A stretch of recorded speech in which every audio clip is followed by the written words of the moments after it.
Hi, I'm Stephanie. Growing up, I lived next door to my best friend, Malcom. Our parents were close, and we shared a strong Christian foundation. We were raised on scripture, taught to walk in the Word and guard our hearts. We even memorized verses together like Proverbs. 7-1, my son, keep my words and treasure my commands within you. But high school changed things. I remained the boring church girl, unnoticed and plain. Malcom, on the other hand, became popular overnight with his good looks, athletic skills, and charm. Girls started following him around like he was a celebrity. Yet at home, we were still close. He would throw pebbles at my window at night so we could hang out or do a little Bible study. I thought nothing could break that bond. Until Jenny. She arrived in 11th grade short skirts, heavy makeup, and a voice that could hypnotize a room. She made a grand entrance and turned heads instantly. Even Malcom said, "She's a bit too much for me." But that only made her try harder. Then one day, she approached me. "Hey, Stephanie, right? Yeah, can I help you? I heard you and Malcom are close. I'm throwing a party for my birthday. You can bring him along." I already knew her agenda. It wasn't about friendship, it was strategy. I warned Malcom. "She only invited me so she can get to you." He laughed. "Come on, Steph. We'll go together. It'll be fun." Despite my reservations, I went. But walking into that party, I felt like an outsider. Everyone looked like they stepped off a fashion runway. And then Jenny appeared. It made me think of Proverbs 7:10. Her dress made everyone turn heads. Then out came a woman to meet him, dressed like a prostitute and with crafty intent. Malcom seemed unfazed until she grabbed his hand and said, "It's my birthday, and I want you to dance with me." I reminded him of the word. Do not let your heart turn to her ways or stray into her paths. Proverbs 7:25, he nodded. But temptation was already pulling him. On our past, then too. I tried to intervene. "Malcom, it's late.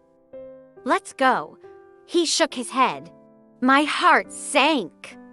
That wasn't the Malcom I knew. That night marked the beginning of his drift. No more pebbles at my window. No more prayers. Soon, Jenny was parading him like her trophy. Then came the final blow. Just after graduation, Mom told me Jenny was pregnant. Malcom had to skip college and find a job. My heart broke.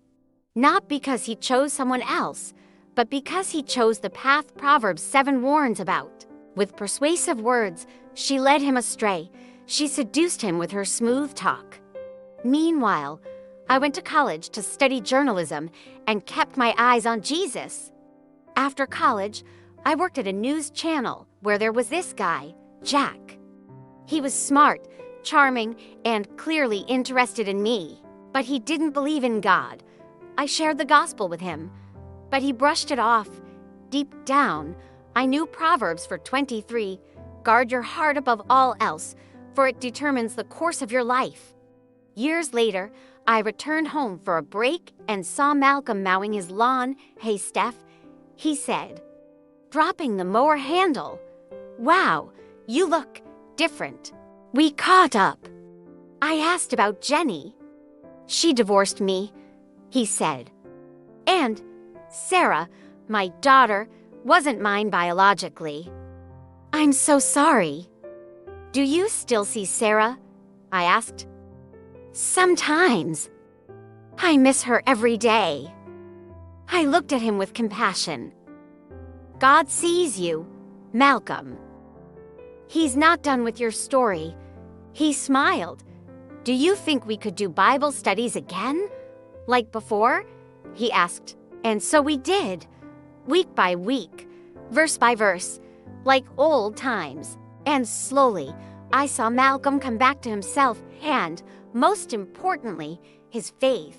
He even applied to study sports management again, and this time accomplished his goals. Then one day, he said something that caught me off guard.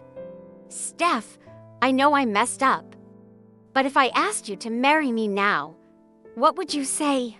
I smiled. "I think I might just say yes. God redeemed what was broken." Malcom wasn't just my best friend, he was my Proverbs 3-5-6 promise. Trust in the Lord with all your heart, and he will make your path straight. Thank you for watching.